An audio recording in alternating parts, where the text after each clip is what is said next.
Radio jockeys Jerry and Madhav. Hello my friends. ഇതാബു ഞങ്ങളുടെ office staff. Hello. Peon എന്നാ ഓഫീസിലെ പ്യൂണാണ്. പക്ഷെ ശമ്പളം കൂടി എനിക്ക് ഇവരെക്കാളും അല്ലേ.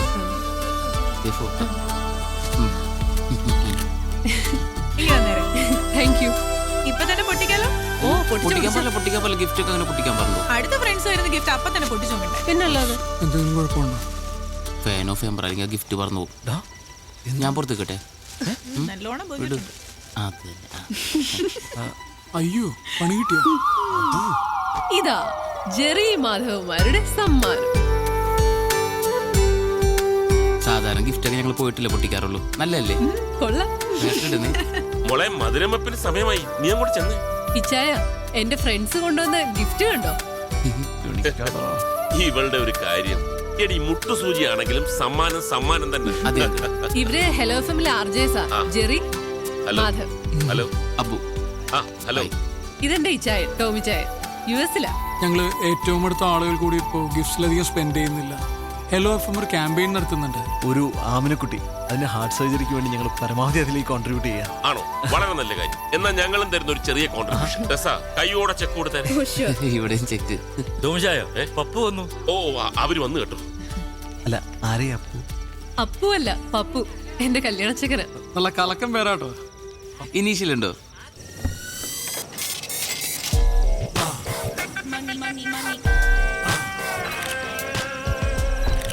നമസ്കാരം. വന്നാട്ടെ. ഏതായാലും സംഗതി ഓക്കെ. എനിക്ക് അതൊരു നിർബന്ധമായിരുന്നു. എന്നതാ ഈ നെക്ലസ് ഇട്ട് വേണം എന്റെ വുഡ്ബി നാളെ പള്ളിയിലെത്താൻ. ഞാൻ ജ്വല്ലറിയിൽ വിളിച്ചു പറഞ്ഞു, എത്ര പണിക്കാരെ വേണമെങ്കിലും എടുത്തിക്കോ, നാളെ വൈകുന്നേരത്തേക്കുള്ളിൽ സംഗതി കിട്ടണം. കസ്റ്റം മേഡല്ലോ. വന്നാട്ടെ, എല്ലാരും waiting. Please come. Hi Anna. Okay, this is for you. Thank you. എങ്ങനെയുണ്ട്? കൊള്ളാം.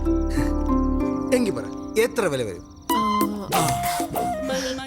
അങ്ങനെ ചോദിച്ചാ അറിയത്തില്ല. എന്നാലും ഒരു ഗസ്. ഇല്ല, എനിക്കറിയത്തില്ല. ആർക്കെങ്കിലും ഊഹിക്കാവോ? തനിക്ക് പറ്റുമോ? എനിക്ക് വാങ്ങിച്ചില്ല, വെച്ചേ ശീലു. പണയം വെച്ചേ 10,200 കിട്ടും. 2 ലക്ഷം. ഒരു 3 വരും. വെച്ചേക്കുന്നു. ഇതിനെ 4,32,15,000 ഞാൻ ബാർഗൈൻ ചെയ്തു. അവസാനം എന്നതാ 25 ഡിസ്കൗണ്ട് ചെയ്തു. ഞാൻ നമ്മുടെ കുരിയച്ചനെ കൊണ്ട്, നമ്മുടെ കുരിയച്ചനെ MLA വിളിച്ചു പറയിച്ചു. പിന്നെ എന്നാന്ന് വെച്ചാ എപ്പ കൊണ്ട് വിറ്റാലും കൊടുക്കുന്ന ദിവസത്തെ മാർക്കറ്റ് വില കിട്ടും. എന്റെ അച്ചായ, നമ്മൾ ഈ റിട്ടേൺസ് നോക്കി ഇൻവെസ്റ്റ് ചെയ്യാവൂ. ഈ സാധനം മാർക്കറ്റ് കൊടുത്താൽ കിട്ടും. ഒന്നും കേട്ടില്ല. എന്നതാ? ഇവരെന്റെ ഫ്രണ്ട്സാ, ജെറി മാധവ്. അബു, ജെറി, മാധവ്. ഇത് ഞാൻ പപ്പു ജോസഫ് താടിക്കാരൻ. Nice to meet you. എന്നിട്ട് താടിയൊന്നും കാണാറില്ലല്ലോ. കൊണ്ടുവന്നില്ല. അത് നന്നായി. എന്ത് ചെയ്യുന്നു? ഞങ്ങൾ FM ആർജേസ്. ശമ്പളമൊക്കെ എങ്ങനെ? മാസത്തിലൊരു 4 വെച്ച് കിട്ടും അല്ലേ? ആക്ച്വലി ഞങ്ങൾ ഹലോ എഫ്എമ്മിന് വേണ്ടിയിട്ട് ഒരു ഫണ്ട് റേസിംഗ് ക്യാമ്പയിൻ ചെയ്യുന്നുണ്ട്. ആമനക്കുട്ടിയുടെ ഹാർട്ട് ട്രാൻസ്പ്ലാന്റേഷന് വേണ്ടിയിട്ട്. ഞാനും കേട്ടിരുന്നു FM എപ്പോഴും. നിങ്ങളായിരുന്നല്ലേ? അതെ. അപ്പൊ ഇച്ചാൻ ഞങ്ങൾക്ക് കുറച്ച് ഫണ്ട് ഒന്ന് സഹായിക്കാന്ന് പറഞ്ഞിട്ടുണ്ട്. നിങ്ങൾ രണ്ടുപേരും ഇന്ന് തന്നെ എന്തെങ്കിലും നല്ല ഡൊണേഷൻ തരണം. അങ്ങനെയാണെങ്കിൽ നാളെ നിങ്ങളുടെ കല്യാണം ഞങ്ങൾ FM ആഘോഷിക്കും. അതെ, അതിപ്പം എത്ര ഹൈ കൊണ്ടാണെങ്കിലും ഞങ്ങൾ സ്വീകരിക്കും. ഈ പറയുന്ന ആമനക്കുട്ടിക്ക് എത്ര വയസ്സായി? 4 വയസ്സ്. അയ്യോ, എങ്കിൽ ഇത്തിരി ബുദ്ധിമുട്ടാ. അല്ല, നിങ്ങൾ എത്ര പിരിച്ചെടുക്കുന്നത്? 15 lakhs. അയ്യോ, എങ്കിൽ 15 പോക്കാ. ഉറപ്പില്ലല്ലോ. എന്റെ ബൂ, ഞാൻ പറഞ്ഞിട്ടില്ല, നമ്മൾ റിട്ടേൺസ് നോക്കി ഇൻവെസ്റ്റ് ചെയ്യാം. ഇപ്പൊ തന്നെ ഞാൻ ഇട്ടിരിക്കുന്ന ഈ കോട്ട്, ഇത് സിറ്റി മോളിൽ. ഇതിന്റെ വില എത്രയാണെന്നറിയോ? 12,000 rupees. ഈ സിറ്റി മോളിൽ നമ്മുടെ ഫാമിലിയുടെ ഒരു വലിയ ബിസിനസ് ഡീൽ ഉണ്ടേ. മനസ്സമ്മതത്തിനിട്ട് ഇറങ്ങ. വില എത്രയാണെന്നറിയോ? അതെ, പുറത്തെന്റെ ഫ്രണ്ട്സ് താടിക്കാരനെ അല്ല പയ്യനെ പരിചയപ്പെടാൻ വേണ്ടി വെയിറ്റ് ചെയ്യാം. അല്ല, നമുക്ക് പിന്നെ സംസാരിക്കാം. പോയിട്ട് വരൂ പ്ലീസ്. ഏതാടി പതിര്? താടി വരുന്നതിന് മുമ്പ് പോവാ.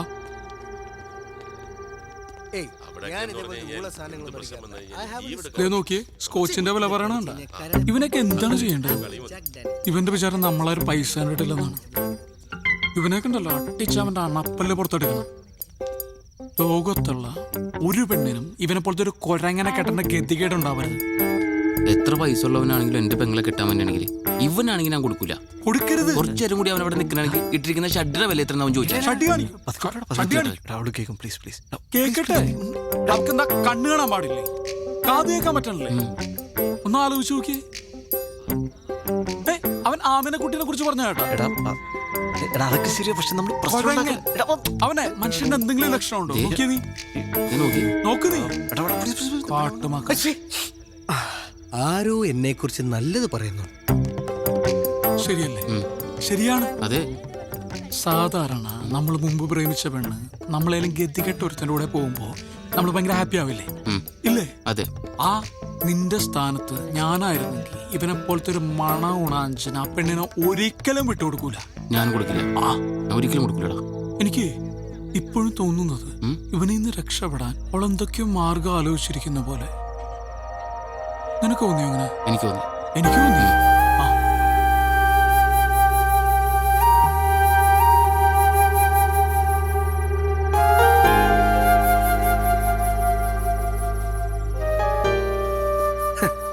നമ്മുടെ കുമിളിയിലെ പ്ലാന്റർ തോമാച്ചായന്റെ മോളുടെ പ്രപ്പോസൽ വന്നിങ്ങനെ ബ്രിമ്മി നിൽക്കുമ്പോഴാ നമ്മുടെ ഈ അന്നക്കൊച്ചിന്റെ ആലോചന എനിക്ക് വരുന്നത്. തോമാച്ചായന്റെ ഒരു ബാക്ക്ഗ്രൗണ്ട് അറിയാമേ? ഊട്ടിയിൽ 150 ഏക്കർ തേയില, കൊടകിൽ അതുപോലെ കാപ്പി, വയനാട്ടിൽ ഏലം, അങ്ങനെ എന്നാക്കെയാണ്. എന്നാലും ഉള്ള പറയാലോ, അയാൾ ഫ്രോഡാ. എനിക്കയാളെ വിശ്വാസമില്ല. എനിക്ക് അച്ചായനാ വിശ്വാസം. കേട്ടോ എന്നെ കുട്ടി? Now I am very happy.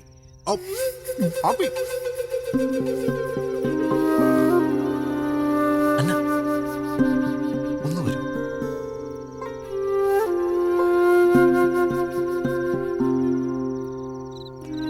അന്ന, നിനക്കിത് എന്താ പറ്റിയേ? എനിക്കെന്ത് പറ്റാൻ? എടിയ താടിക്കാരൻ കിഴങ്ങന്റെ ക്യാരക്ടർ മനസ്സിലാക്കിയിട്ടാണ് നീ കല്യാണം സമ്മതിച്ചത്? അതോ നിന്നെ എല്ലാം പെടുത്തിയതാണ് അയാളുടെ സ്വത്തും പണമോ കണ്ടിട്ട്? ജെറി എന്തൊക്കെയാ പറയുന്നേ? ഞാൻ എന്താ പറയുന്നത് നിനക്ക് നന്നായിട്ട് അറിയാം. അതുകൊണ്ട് തന്നെ സീരിയസ് ആയിട്ട് ഞാൻ പറയുന്നത്, അയാൾ നിനക്കൊരു ആബ്സല്യൂട്ട് മിസ്മാച്ച് ആണ്. It's not your business Jerry. It's not my business. I know that. പക്ഷെ എന്നാ നമ്മൾ കുറെ കാലം അറ്റ്ലീസ്റ്റ് നമ്മൾ നല്ല ഫ്രണ്ട്സ് ആയിരുന്നില്ലേ? എനിക്ക് നിന്റെ ക്യാരക്ടർ എന്താണെന്ന്, നീ എന്താണെന്ന്, നിന്റെ ആറ്റിറ്റ്യൂഡ് എന്താണെന്ന് ഒക്കെ നന്നായിട്ട് അറിയാം. അതുകൊണ്ട് തന്നെ ഞാൻ പറഞ്ഞു, നീ ഒരു മോശം ലൈഫിലേക്കല്ല ഒരു വൻ ദുരന്തത്തിലേക്ക് പോകുമ്പോൾ. പിന്നെ ഇതെല്ലാം കൂടെ വെച്ച് നോക്കുമ്പോൾ എനിക്ക് മനസ്സിലായി എന്താ അറിയും, നിന്റെ ഇച്ഛായനം പെട്ടിരിക്കുക. ഇത് നിന്റെ ലൈഫാണ്. നിനക്കിഷ്ടമുള്ള നിന്നെ മനസ്സിലാക്കുന്ന ഒരാളോടല്ലേ നീ ജീവിക്കണ്ടേ? പിന്നെന്തിനാ അന്ന് പിരിഞ്ഞ്? അത് ഒന്നിക്കാൻ ഇവിടെ ഇങ്ങനൊരു സാഹചര്യത്തിൽ ഒന്നിക്കാൻ ആ പെരട്ട താടിക്കാരനെയും നിന്നെ രക്ഷിക്കാം. അല്ല, ഇതിന്റെ കോൺസിക്വൻസസ് ഒന്നും ഞാൻ ആലോചിച്ചിട്ടില്ല. നീ എന്നോട് വരുമോന്നല്ല നീ പറഞ്ഞു.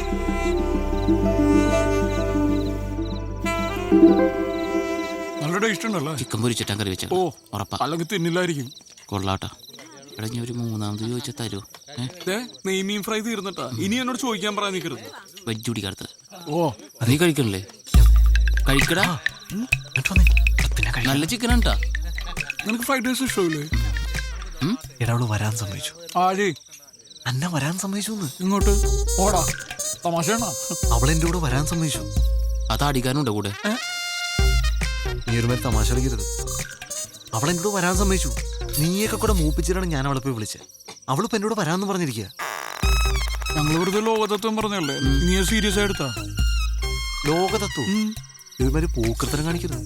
മര്യാദയ്ക്ക് എന്റെ കൂടെ വന്നു ഞാൻ പോയി വിളിച്ചോണ്ട് വരാൻ പോകും. ഈ കേരളത്തിൽ ഇൻവെസ്റ്റ് ചെയ്തിട്ട് ഒരു കാര്യമില്ല.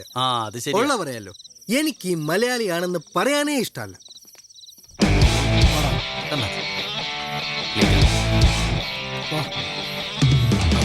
ചേച്ചി ഗിഫ്റ്റ് കൊടുക്കുമ്പോൾ സൂക്ഷിക്കണം. അപ്പൊ തന്നെ പൊട്ടിച്ചു നോക്കും. വെറുതെ നാണം കിട്ടുമോ? അതെ. നീ ശരിക്കും ആലോചിച്ചിട്ടാണ് ഈ തീരുമാനം എടുത്തത്? അതെ. ആണോ? എന്റെ മനസ്സിന് ശരിയെന്ന് തോന്നുക ഞാനിപ്പോ ചെയ്യുന്നത്. ഭയങ്കര തെറ്റായി പോയി. ആ വഴി പോവാം. വേഗം വാ. നമ്മളെ ഇവിടെ കൊണ്ടുപോകണം, ഇവിടെ നമ്മളെ കൊണ്ടുപോകണം. ഞാൻ വണ്ടി എടുത്ത് പുറത്തേക്ക് വരാം. നിങ്ങൾ അവിടെ വെയിറ്റ് ചെയ്യും. നിങ്ങൾ തൊഴിയോ? വാ സൂക്ഷിച്ച് വാ വാ. നേരെ പൊക്കോ. അഥവാ ആരെയും കണ്ടിട്ടുണ്ടെങ്കിൽ ഇപ്പോഴത്തെ നടക്കാറിങ്ങിയെന്ന് പറഞ്ഞാൽ മായിട്ടാ.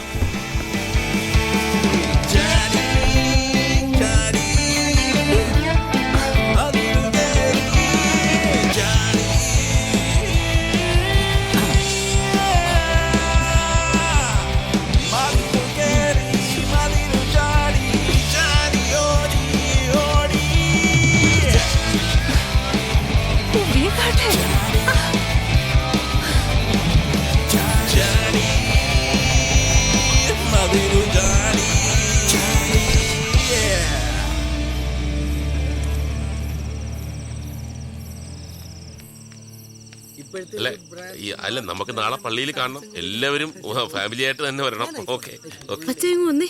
എന്നാടി? എനിക്കെന്തോ ഒരു പന്തികേട് പോലെ. എന്താ? അന്നേ കാണുന്നില്ല. കാണുന്നില്ലെന്നോ? അയ്യോ, ഒച്ച വെക്കാതെ. എന്നാ ടോമിച്ചാ പ്രശ്നം? ഏയ് പ്രശ്നമൊന്നുമില്ല. നീ ആ ഫോണിൽ ഞാൻ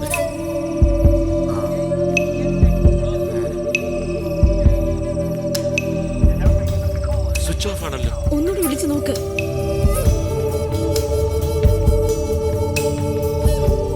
ഇച്ചായ, ഈ വീട് മുഴുവൻ ഞാൻ നോക്കി. അന്നെ ഇവിടെ ഒന്നുമില്ല. നമുക്ക് വേഗം പോലീസിൽ അറിയിക്കാം.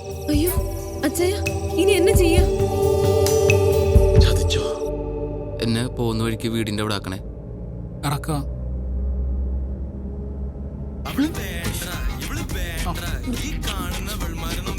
സോറി. പ്രണയ നിമിഷങ്ങളിൽ ഇറ്റ്സ് മീ ബിജു. ഈ കാത്തന നിമിഷങ്ങളിൽ പ്രിയെ നിന്നെ ഞാൻ ഓർത്തു പോവുകയാണ്. രാത്രിയുടെ ഈ സുന്ദരയാമങ്ങളിൽ സംഗീതം എന്നെ മതോന്മത്തനാക്കുന്നു. അയ്യോ, ഉന്മാദ നിമിഷങ്ങളിൽ പ്രണയഭരിതമാക്കുവാൻ